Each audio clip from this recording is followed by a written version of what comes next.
Outro tipo de cabo que a gente utiliza para interligar a rede de computadores são as fibras óticas, tá? Então, você já deve ter visto. Essas fibras óticas servem para transmitir informações, só que usando sinais luminosos ao invés de utilizar energia elétrica, tá?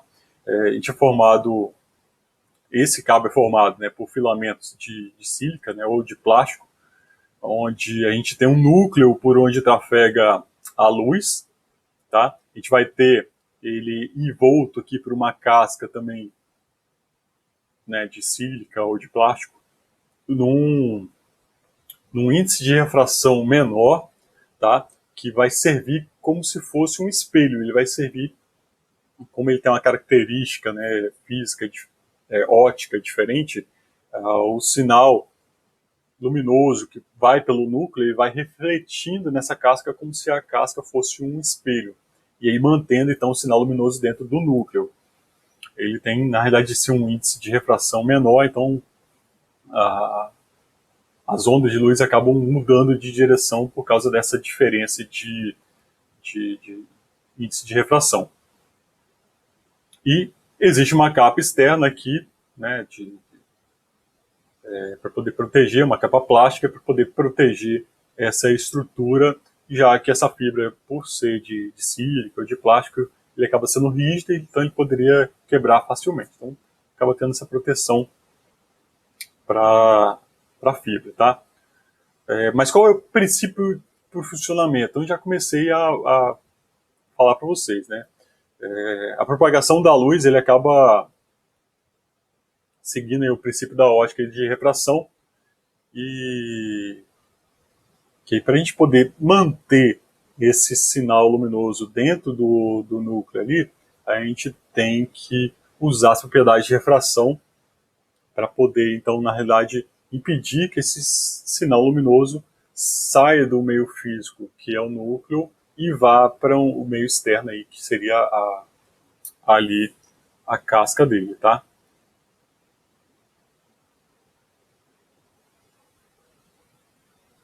Então, se vocês estudaram física lá no ensino médio, vocês sabem que quando um sinal luminoso ele sai, por exemplo, aqui do ar e vai entrar na água, ele acaba tendo uma mudança de direção por causa dessa diferença aí de índice de refração, tá?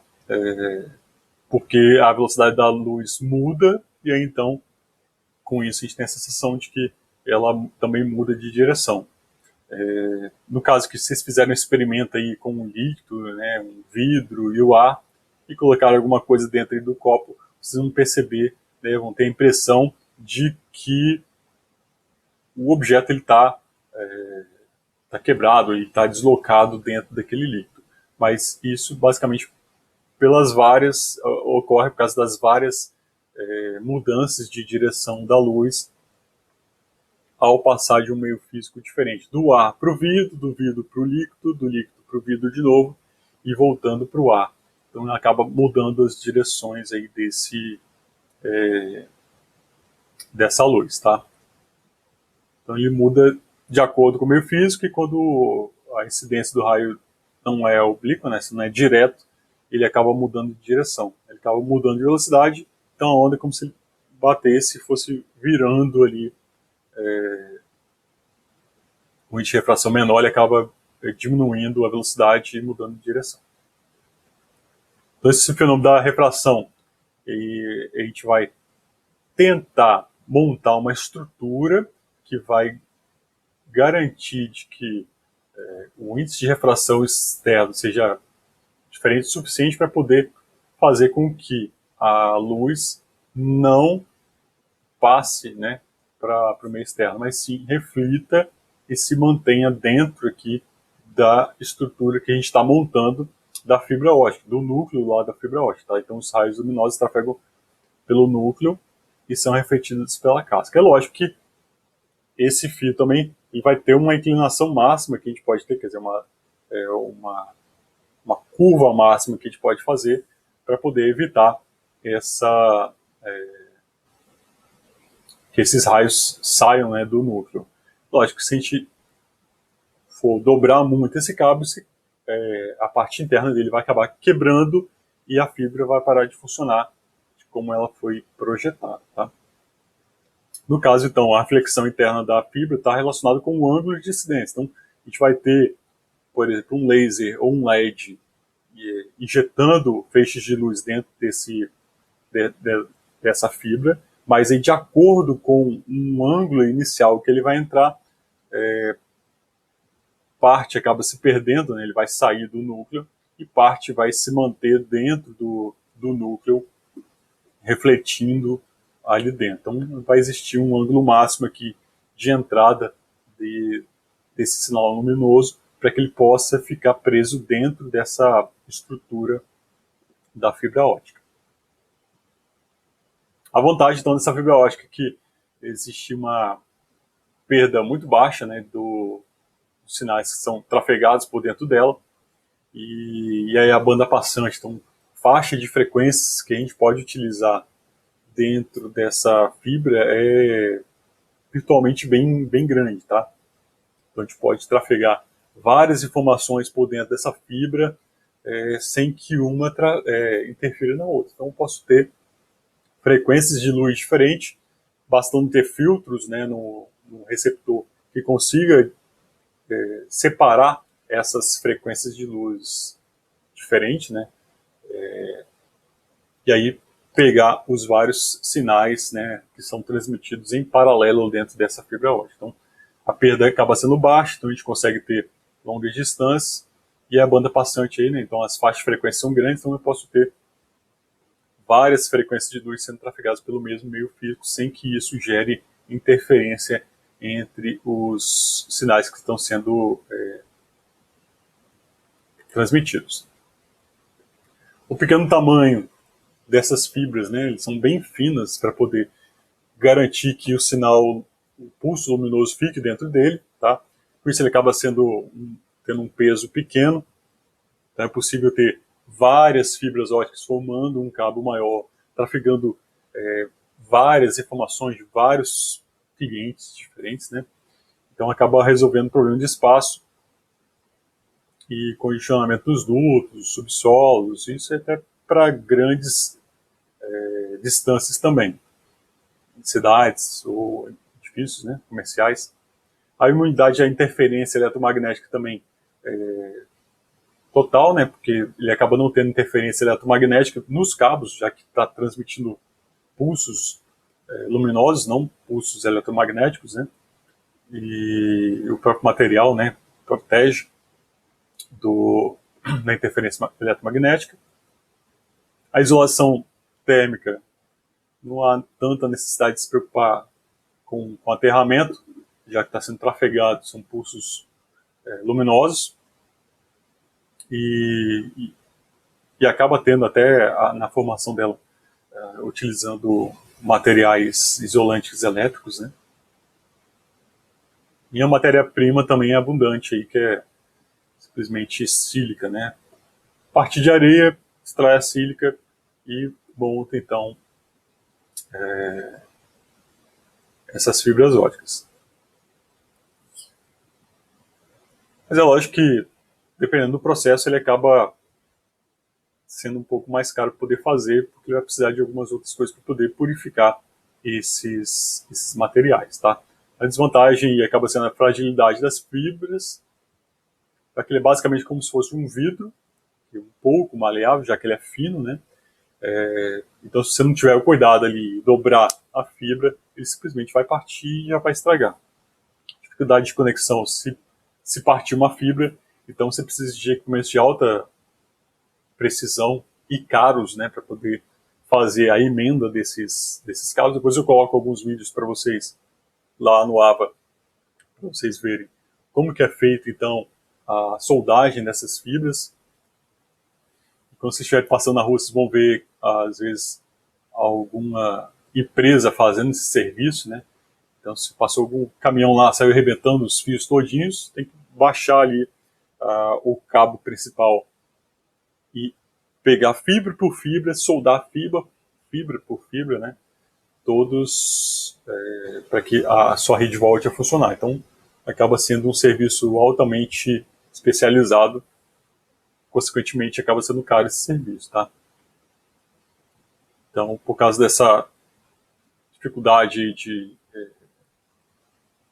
manutenção dela, acaba se tornando caro, já que precisa de dispositivos caros, né, de alta precisão para poder fazer esse serviço. Tem a possibilidade também de alimentação remota desses repetidores, então tem que se ver formas de incluir repetidores, né? Aqui a gente está enviando sinais por longas distâncias, a gente vai precisar regenerar esse pulso luminoso através de outros dispositivos que utilizam a corrente elétrica para poder pegar esse sinal e reenviar, né, através de um pulso luminoso, né, e conseguir alcançar longas distâncias. Então precisa de repetidores aí para poder conseguir chegar a longas distâncias, e esses repetidores vão precisar de alimentação externa, né, de eletricidade. Então vamos lá, vamos para os tipos de fibra ótica, tá?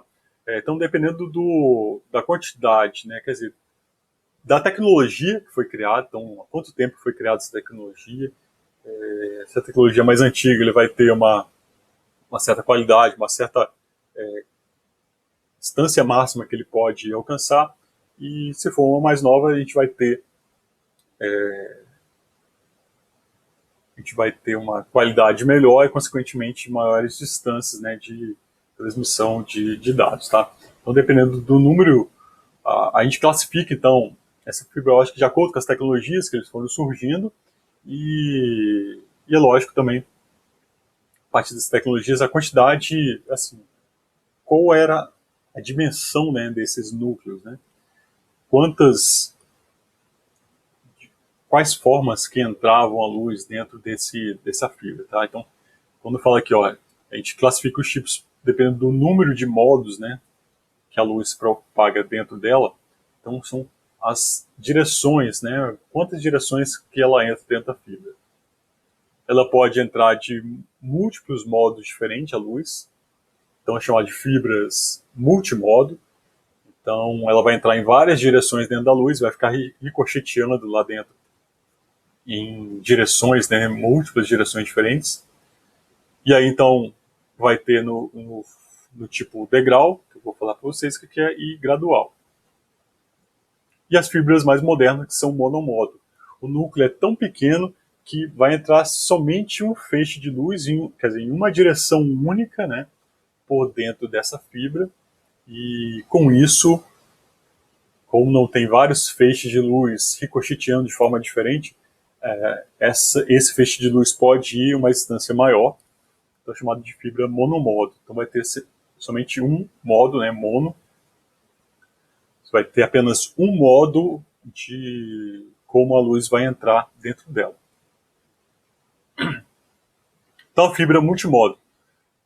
Degrau é o seguinte, ó, multimodo é porque os feixes de luz vão entrar de múltiplos modos diferentes dentro da luz. Consequentemente, elas vão ricochetear de formas diferentes. Então, aquela que entrar mais paralela, ela vai conseguir chegar no final mais rápido. Aqui, entrar mais atravessada aqui, ela vai ricochetear mais vezes até ela sair. Então, consequentemente, ela vai ter que percorrer uma distância maior do que aquela que entrou paralela dentro do feixe, do núcleo da fibra. Tá? Com isso, o pulso elétrico, que inicialmente foi um pulso único, só que parte foi para uma direção, parte foi reta. E aí, então, há uma dispersão desses sinais, e no final das contas, esse sinal ele acaba se expandindo, né? Você tem um pulso aqui, esse pulso de saída ele vai ser diminuído e estendido aqui.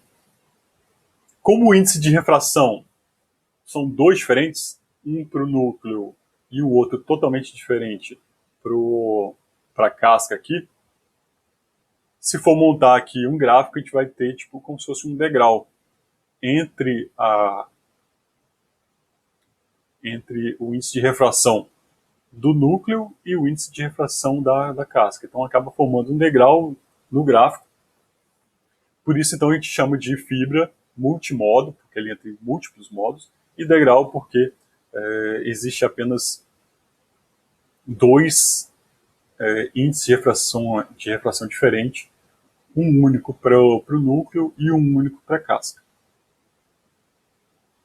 Aqui, dois índices de refração, um para o núcleo, outro para a casca, formando um degrau aqui, se a gente for colocar esses valores dentro de um gráfico, tá?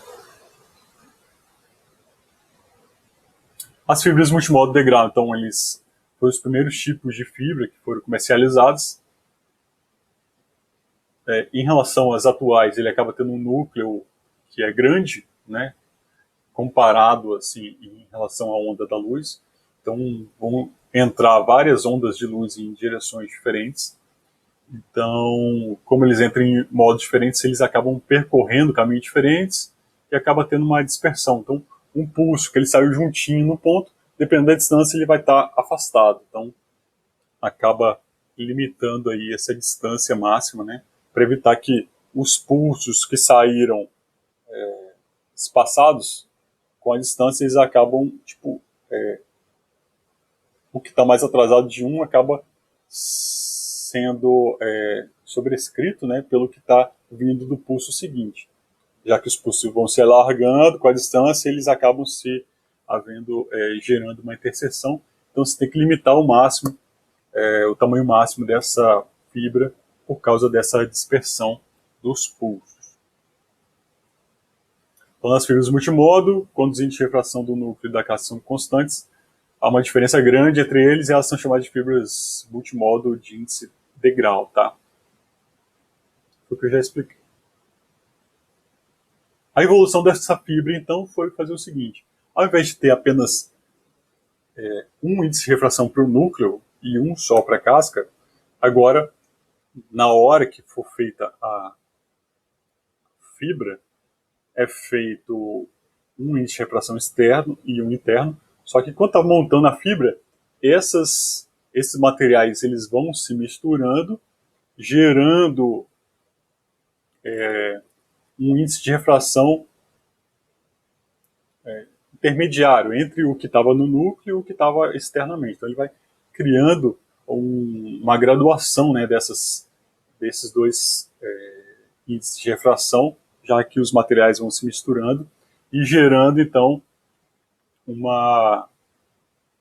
se for montar aqui um gráfico aqui da graduação, né, dessas índices de refração, a gente vai ter tipo um índice original e depois ele vai aumentando até chegar a um índice de refração do núcleo aqui.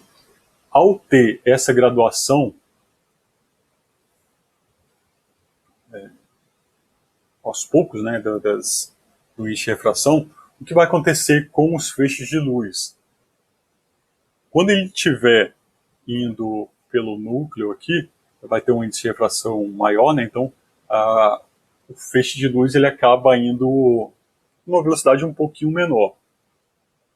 Quando ele vai se afastando do núcleo, a velocidade desse feixe vai aumentando e ele vai mudando de direção e voltando, né, para o núcleo novamente. Até que ele chega no núcleo e tem um índice de refração maior. Então a ideia de ter essa graduação é que os feixes de luz que entram em posições diferentes, eles vão aumentando a velocidade, né, quando eles vão para a parte mais externa e vão sendo refratados, né, eles vão retornando para o núcleo. Então ele vai sempre tentando dessa forma aqui fazer com que os pulsos, mesmo que eles andem por caminhos diferentes e alguns pulsos passem por uma distância, percorram uma distância maior, ao percorrer essa distância maior ele vai aumentando a velocidade e mantendo então uma sincronia entre esses vários modos que o feixe de luz entra ali dentro do núcleo, tá? Então a gente vai ter uma diminuição aqui na potência e vai ter uma certa dispersão entre eles. Como a gente força então uma velocidade maior quando ele está mais afastado do núcleo, a gente então consegue diminuir esse espaçamento, né, dos pulsos. Então, os pulsos vão saindo, só que eles demoram mais tempo para haver a dispersão desse pulso dentro da fibra. Então, as fibras multimodo de índice gradual, então há uma graduação, ele vai mudando aos poucos do centro até a casca. O índice de refração do núcleo vai diminuindo gradualmente do centro para a casca, né? Assim o feixe de luz deixa de ser refletida e passa a ser refratado. Então ele vai voltando para o núcleo. Então, sempre que ele vai se afastando do núcleo, ele vai, com esse índice de refração, ele vai retornando, né? Ele vai sendo redirecionado para o núcleo como se estivesse fazendo curvas, tá? Por causa dessas características do índice de refração ser gradual. Com a evolução, então, das tecnologias, foi possível, então, criar fibras com núcleos menores. Nesse caso aqui, garantindo que o núcleo era tão pequeno quanto um pulso de luz, né? De uma onda de luz. E aí, então, a gente consegue garantir que a luz vai entrar somente numa direção única dentro dessa fibra. É lógico que ela vai refletir ali dentro, mas vai ser só uma onda de luz, né? Todas elas na mesma direção dentro dessa fibra que é chamada de monomodo, que o feixe de luz vai entrar basicamente ali no centro e vai ficar somente com uma direção ali dentro da fibra. Nesse caso aqui, ele é uma fibra monomodo, ele é degrau, então a casca vai ter um índice de refração e o núcleo vai ter outro.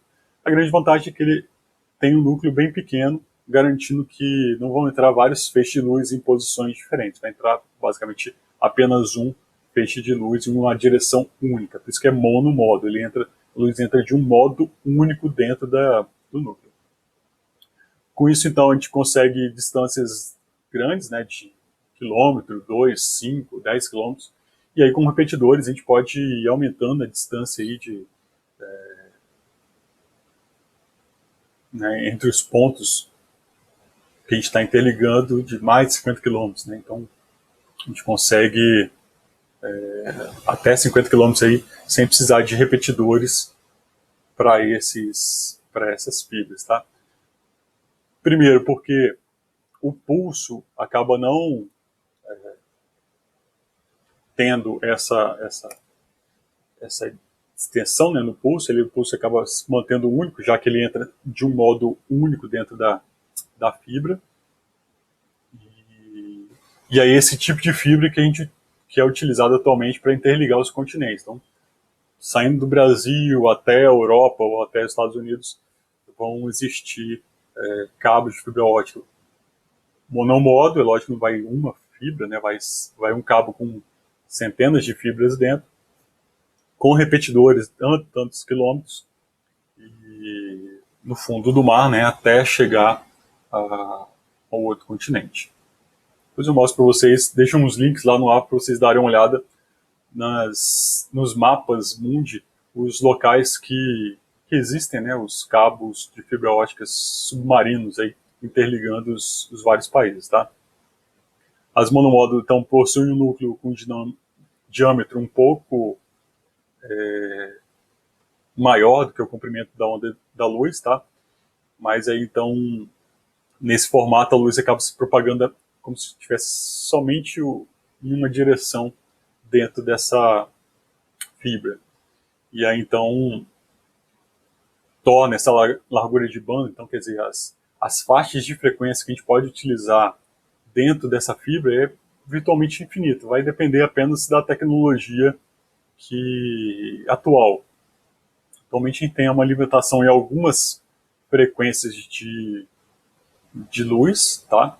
Mas nada impede de futuramente aproveitar outras frequências a partir de uma mesma fibra trafegar centenas, dezenas, né, ou às vezes milhares de informações ao mesmo tempo, bastando apenas ter uma tecnologia que depois consiga separar esses sinais através de um prisma ou, né, e filtros e obter as informações que foram enviadas, né, pelo transmissor.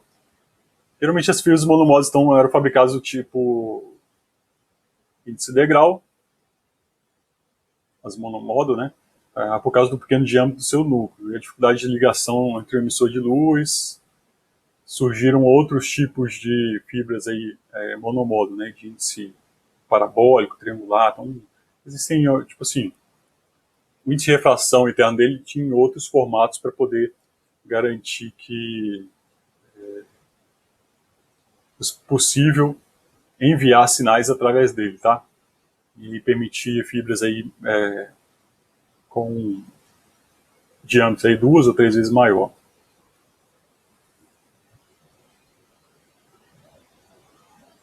E o que limita aqui a transmissão de dados nas fibras óticas, né? Então, são duas características, basicamente, que vão gerar limitações. Uma é a atenuação e outra é a dispersão. Eu vou explicar para vocês, tá? Então, a banda passante, o comprimento dos cabos de fibra ótica, né, acabam sendo limitados por essas duas características aqui. Tá, e o que é a atenuação? A atenuação, na realidade, está relacionado com a potência do sinal. Então, se eu mando um determinado sinal de entrada, na saída ele vai sair com a potência menor. Então, como se for mandar um feixe de luz, quanto mais distante, a luz vai ficando mais fraca, porque o sinal vai se perdendo com a distância, tá? Nesse caso, se perde ou pela absorção pelo próprio material, apesar dele ser transparente, translúcido, né? O próprio material ele vai absorvendo, né, a luz. O material também não é perfeito, puro, totalmente transparente, então parte dessa luz acaba sendo absorvida pela fibra. O espalhamento aí causado também das características da fibra aqui, né, as formas de propagação, parte pode se perder, né, e acaba perdendo um pouco da potência desse sinal, né, por isso que é a atenuação. E às vezes deformação mecânica, às vezes alguma emenda, ou às vezes até a forma de fabricação ficou um pouco imperfeito, isso aí vai... esses sinais que vão sendo refletidos ali dentro, eles podem, parte deles, sair do núcleo da fibra por causa dessa deformação. E aí no final a gente acaba tendo um pulso com menos energia do que o pulso que foi transmitido. Por isso que a atenuação ele vai ficando mais tênue, mais fraco do que ele foi transmitido. Que é diferente de dispersão. Dispersão aqui está relacionado com quando eu faço um feixe de luz, a luz não vai simplesmente numa direção, ele vai em várias, né? Ele vai se dispersando, ele vai se espalhando, né, pelo meio físico. No caso aqui, a gente vai ter dois tipos de dispersão. Uma dispersão que pode ocorrer ou chamado de forma modal, onde eu tenho vários feixes de luz entrando de modos diferentes dentro do núcleo. Então, enquanto um poderia pegar o melhor caminho e seguir e chegar primeiro, né, esse feixe de luz, um outro feixe de luz vai refletir por dentro do núcleo num pior caso possível, tá? Como se fosse esse vermelhinho aqui, ele vai refletir várias vezes, então a distância que ele vai ter que percorrer é maior, consequentemente esse modo de luz aqui vai chegar defasado no tempo do que aquele que passou pelo núcleo de forma direta, sem refletir nenhuma vez na casca. Tá? Então, essa dispersão modal está relacionada com a dispersão dos pulsos, de acordo com o modo que ele entrou dentro do núcleo aqui. Outro tipo de dispersão modal pode ocorrer o seguinte, chamado de dispersão cromática. Um feixe de luz, né, um pulso de luz, ele é formado por várias frequências diferentes. Então, ele tem um pulso com as frequências bem próximas ali, o sinal acaba ficando bem próximo, mas acaba tendo frequências diferentes. A gente pode colocar essas frequências como se fosse, para a gente que visualiza, as cores diferentes, tá? cada cor está numa frequência diferente e a gente acaba vendo em cores diferentes. Cada uma dessa frequência acaba viajando por dentro do meio físico com uma velocidade um pouquinho diferente da outra. Tá? E aí é lógico que quanto maior a distância, se uma trafega mais rápido que a outra, uma vai chegar parte dessa frequência vai chegar mais rápido que a outra. Então, por exemplo, aqui mostrando, né? Então, tipo assim, eu tenho um pulso que foi feito assim, foi enviado assim. Só que internamente ele é formado por várias frequências, né? Diferentes. É uma frequência média, por onde está sendo transmitido, uma frequência um pouco mais alta e uma frequência um pouco mais baixa. Só que com a distância aqui, uma certa frequência vai viajar mais rápido do que a média, né? E vai ter uma frequência que vai viajar mais lento. No receptor, somando esses pulsos menores aqui, dessas frequências menores, ele vai ter como se fosse um sinal aqui, ó, distendido, né? Sofreu então uma dispersão nesse pulso. Consequentemente, isso acaba limitando a velocidade que eu posso enviar esses pulsos. Se eu tivesse dois pulsos aqui enviados um próximo do outro, eles iriam entrar.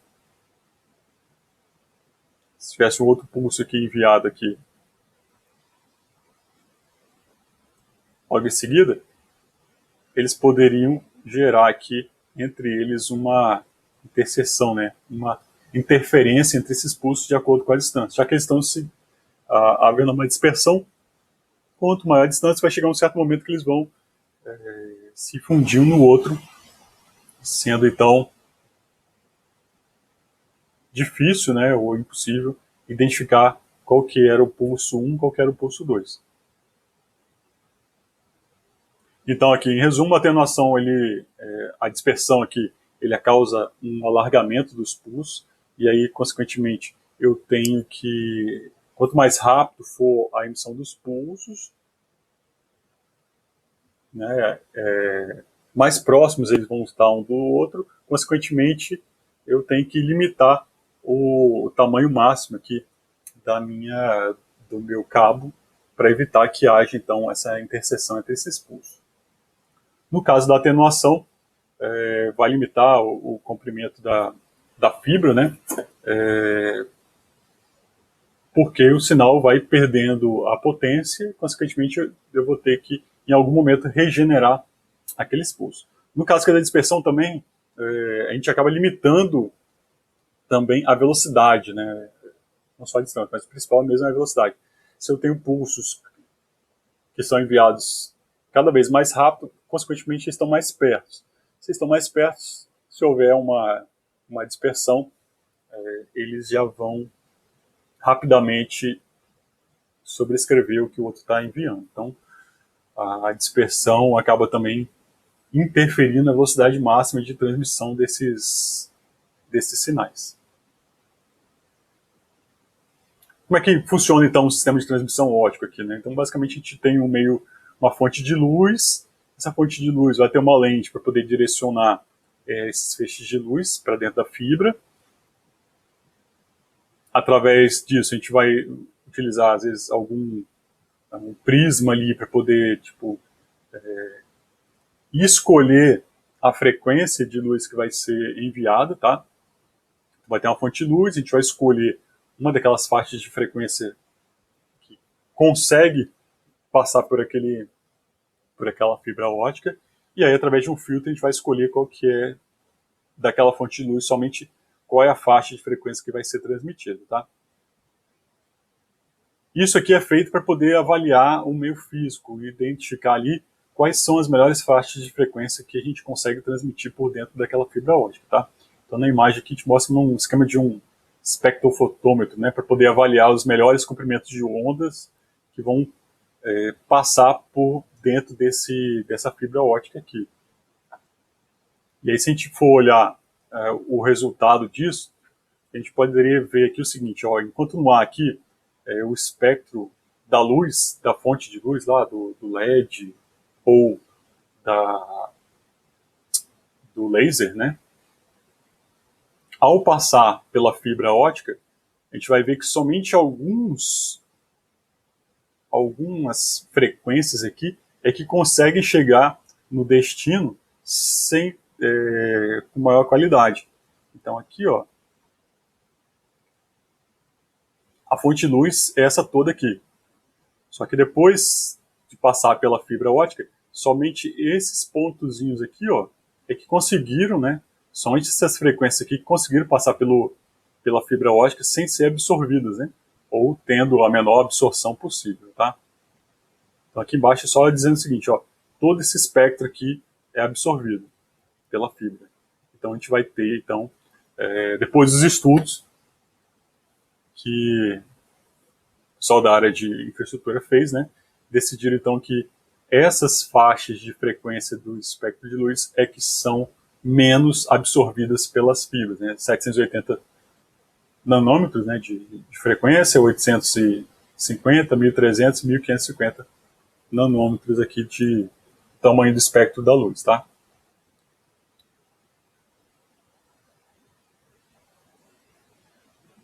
Nesse caso, então, de acordo com esse tamanho da onda de luz, né, a gente vai ter tipos de fibras específicas, né, multimodo MM, né, e monomodo, né, single mode SM. E a partir disso a gente vai ter distâncias máximas que a gente tem, né? Então, nos multimodo, a gente tem distâncias menores, né, até 50 km aqui, né, a gente consegue, 50 não, né, até 10 ou 20 km aqui, usando multimodo, com as fibras nesses diâmetros aqui, e com essas frequências de tamanho de onda de luz aqui, né, os tantos nanômetros. No caso do monomodo, single mode, a gente vai ter distâncias maiores aqui, ó, até 500 km, né, de distância, usando monomodo nessa frequência em ondas, né, com esse tamanho de onda aqui.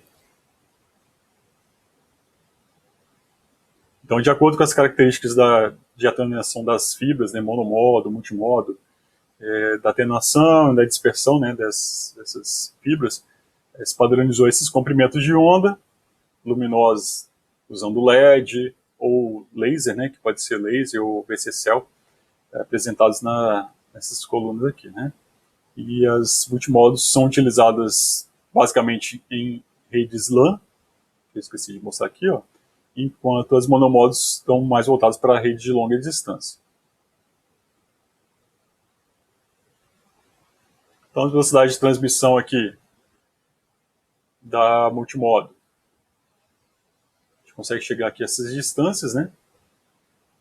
500, 100 metros, 1000 metros, né? Eu tenho esses padrões aqui, ó, gigabit, 10 gigabit, 40 gigabit, 100 gigabit, e das de monomodo, single mode aqui, né? A gente também tem gigabit, 10 gigabit, 100 e 100 gigabit. Então, distância aqui é de 40 quilômetros, né? Usando esses padrões aí. As fontes luminosas, como eu falei, né? LED, vai ter um spot maior, então precisa ter uma fibra com um núcleo maior. O VCSEL também é tipo um laser, né? Específico, só que ele tem um spot um pouco maior do que o do laser.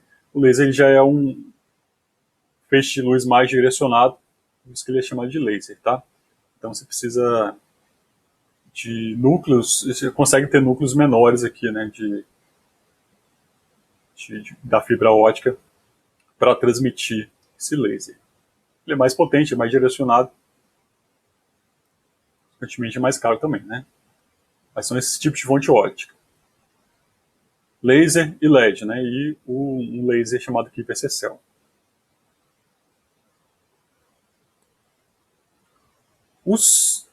Eu falei até agora das fibras óticas, mas para interligar a longa distância, geralmente a gente vai mandar somente uma fibra, vai ser sempre mais do que uma fibra, duas ou mais fibras formando então os nossos cabos óticos, tá? Eles agrupam várias fibras e aí tipo, esses cabos servem para interligar vários clientes, né, vários locais diferentes. Os dois principais são os cabos tight e os cabos loose, né? Vou mostrar a diferença entre eles para você, tá? Então, dentro desses cabos vão ter várias fibras óticas. O cabo tight, em inglês é justo, apertado, né? Então, na verdade, não há folga aqui entre o núcleo, a casca e o revestimento. Então, aqui, os cabos tight engloba dentro dele uma fibra ótica única, então não há uma folga. Então, na verdade, vai ter toda a proteção externa para poder garantir a proteção, né, dessa fibra aqui, da casca, do núcleo e do revestimento primário. Então, vai ter o secundário aqui justo nele, né, sem folgas, isso que é chamado de tight. Isso aqui geralmente é para poder interligar aqui do computador até um switch, né, um computador até um conector, né, da rede, os petcords ali, né, ou interligar switches entre eles. No caso aqui dos detalhes, né, eles agrupam fibras em uma camada externa sem ficar solto dentro do interior, né. Internamente são acrescentados elementos de tração para que a gente possa puxar esse cabo sem romper a fibra dentro dele, que é o Kevlar. Tem a vantagem de ser cabos mais compactos, né, que o tipo luz, que eu vou mostrar para vocês. E, então acaba sendo mais recomendado para uso interno, como eu já comentei também. Os conectores óticos aqui desses cabos tight são vários, então tem vários fabricantes diferentes, ainda não existe um padrão único utilizado no mundo. Existem vários padrões, de acordo com os fabricantes, vai ter um desses tipos aqui. Lógico que vão ter conversores, adaptadores, para poder garantir funcionamento. Cada um deles tem uma característica diferente, tá? Uns com proteção contra evitar que ele seja queimado, tá? Para evitar questões de componentes metálicos, né, para não ter transmissão de eletricidade estática. Mas basicamente o que a gente tem são esses quatro principais tipos de conectores, tá? O LC, aqui o ST e o SC são os mais utilizados além desse daqui, tá? A participação do mercado basicamente são desses quatro aqui, apesar de poder ter outros também. O SC aqui é desenvolvido aí pela Nippon Telefônica, né, que na realidade aqui, ó, ele foi se tornando mais popular como uma fibra monomodo. O formato quadrado aqui é justamente para o mecanismo de acoplamento de encaixe, permite uma maior quantidade de cabos, né, nos painéis de conexão. É mais utilizado para cabimento estrutural. Então o SC é esse aqui, esse quadradinho aqui. Então, o formato dele permite uma maior inclusão de cabos nos painéis aí de conexão. O LC, que é esse aqui, ó, também é um quadradinho, um menorzinho. LC de Lucent, né, que é a fábrica, o nome do fabricante, é metade do tamanho do SC, né, então devido à combinação do tamanho pequeno e o recurso de trava que ele tem, permite uma maior densidade, quer dizer, você permite ter mais fibras do que com esse conector. Tem uma travinha nele aqui também. O FC, deixa eu voltar aqui, FC esse aqui redondinho, né, com uma trava aqui, tipo baioneta lá dos cabos dos cabos metálicos, né? Cabo coaxial. Esse aqui, ó, o conector de fibra redondo, de rosca, que foi projetado pela Nippon também, aplicado em fibra ótica monomodo, é cada vez menos comum, principalmente porque o SC e o LC têm as suas facilidades, além do afrouxamento aí daquela conexão, né? E o ST, eu voltar aqui. O ST também é um redondinho, tá? Esse stride tip, que é um conector ST desenvolvido pela TIT, logo após a chegada do UFC. Então, depois surgiu o UFC, eles criaram o ST. Então, o UFC é da Nippon, a TIT criou deles parecido, né? O ST utiliza uma conexão tipo baioneta, que eu falei, né? Parecido com os cabos metálicos lá, coaxiais. E na verdade esse aqui, né, ele utiliza a baioneta, enquanto o UFC ele é uma rosca, né? É usado principalmente em fibras multimodo. Além dos cabos tight que eu falei, né, que eles são, não tá, a fibra fica dentro, protegida, né, sem ter folga dentro dele. Os cabos tipo luz normalmente vão ter vários cabos tipo tight dentro dele, só que esses cabos tight vão ficar soltos ali dentro, né? Isso que chama de luz, solto, folgado. Então vai ter um cabo maior, dentro dele vários outros cabos, mas eles não vão ser condensados. Vai ter um plástico ali rígido segurando cada um daquelas fibras, daqueles cabos menores ali dentro. Vai ter tipo uma folga ali que pode ser preenchida com ar ou com um líquido ou com um silicone, com um gel, tá? Para poder, por exemplo, garantir que ele vai ter uma proteção contra peso que tiver em cima dele. Ele pode ser colocado embaixo, né, lá no mar, né, para garantir que a pressão da água não arrebente esses fios, então eles acabam acrescentando, deixando folgado aqui, acrescentando um líquido ali dentro, né, um silicone ali dentro, para que ele não se deforme com a pressão do peso, né, da água que tiver em cima dele ali. Deixa eu ver aqui. Então, basicamente isso aqui, tá? Então, isso aqui pode ser ou só cabos soltos aqui e ar, né? Então, você pode ter cabos passando entre os postes, por baixo subterrâneo, ou às vezes, ao invés de ser simplesmente ar aqui dentro, ter algum líquido, né, algum gel, para permitir que ele suporte a pressão de ser enterrado ou ficar embaixo do mar. Mas aí então existe uma folga para que não seja exercida uma pressão muito grande em cima das fibras, e essa proteção do ar ou da geleia, da silicone ali, vai ter uma proteção maior sobre as fibras, tá? O cabo luz aqui, ó, ele mantém a fibra solta dentro do interior, que é preenchido com algum produto, como silicone ali, né? Entre os benefícios aqui, ele protege a fibra contra choques mecânicos sofridos pelo cabo em agentes externos, como a água, né, a pressão da água. Aumenta a proteção, então, das fibras, e geralmente dentro dele tem elementos de tração, então vão existir, às vezes, algum material metálico para poder a tração, quando for feita, né, quando for puxar esses cabos, não exercer tração sobre as fibras, mas sim sobre esse elemento aí, né, esse arame, esse cabo de aço, né, ou esse Kevlar, para poder garantir que as fibras não sejam rompidas, né. É bastante utilizado em instalação externa, aérea, subterrânea ou comunicações em longa distância. Esses cabos também, que eu não comentei, mas geralmente eles têm proteções aqui, ó, contra agentes externos, né? Às vezes contra a ação corrosiva, né, do mar ou da terra.